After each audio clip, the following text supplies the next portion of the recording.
This is the MTPredictor weekly update.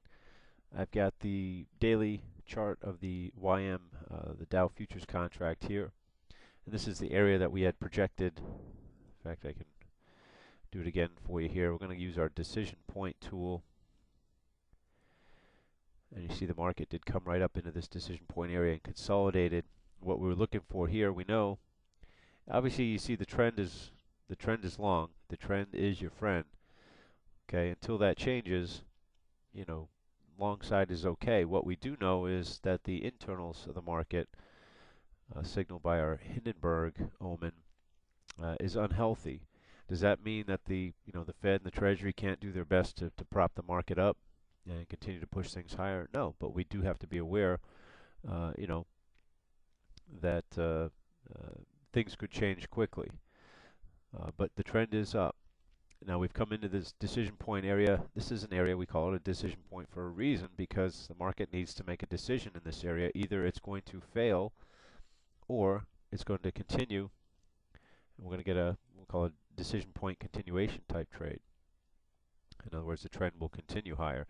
Our STF, our strong trend filter, in fact told us back here as the oscillator came up into the gray line here that the trend had some strength and there may be more upside. Now we've got this red reversal bar that happened a couple of days ago through the DP area.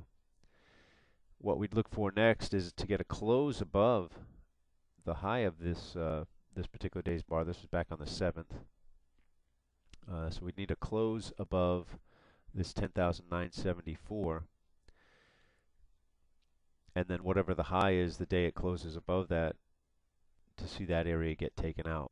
That would give us a continuation of the trend, and we'd be looking for probably the weekly resistance, which I'll show you in a moment.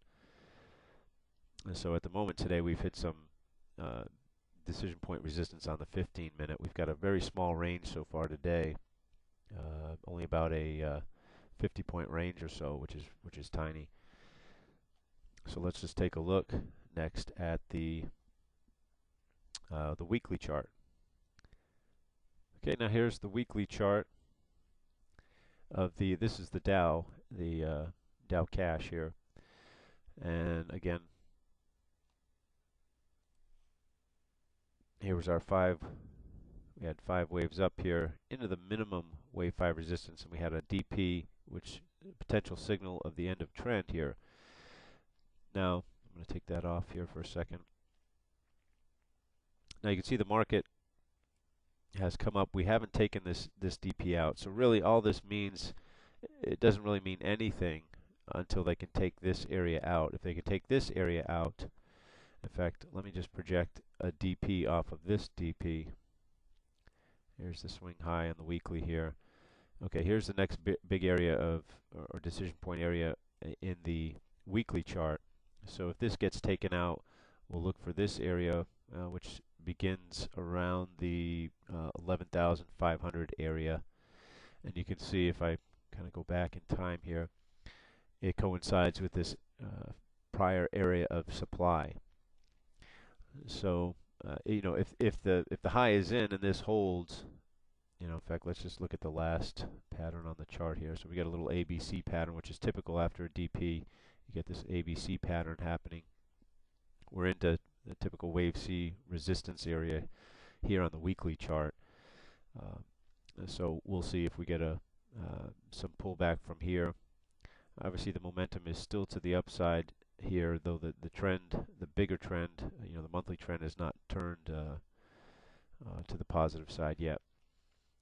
So it's still kind of neutral here with a bias to the upside as far as the momentum goes.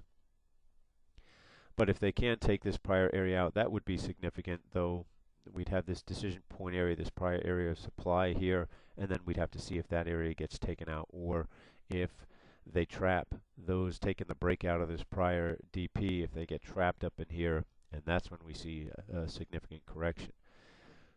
So, some different scenarios here, but well worth watching. Obviously the trend is up, but on the daily chart, we've got a minor trend happening here, but you can see how quickly we can get these corrections or pullbacks. and with the Hindenburg Omen out there till the end of December, it's just something that we have to be watchful of. Doesn't mean you can't be long stock here, but be sure to take your profits and manage your risk. And then let's just take a look at the commodities. Gold, obviously gold at new highs. We're in new territory here. This we looked at last week. This is oil here, and I showed you how with the Elliott wave analysis tools here, we had a pullback into wave 2 support here, and then from here I projected the wave 3 minimum wave 3 resistance in oil, what we could expect to the upside there around that 84 area. And sure enough, oil came right into that area, found resistance, and has pulled back. And oil's up on, I think that was Friday. Good target area. Your typical wave 3 is up here in that 92 area.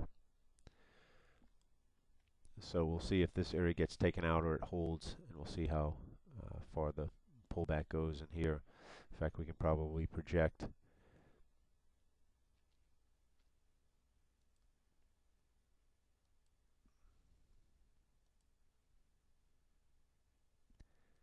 if it'll let me here.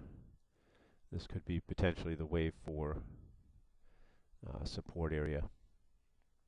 So we'll see if this area holds as support, and then we get another leg if this gets taken out up into that above 90 anyway area. All right, so I hope that's helpful, and we'll take a look at the markets again next week.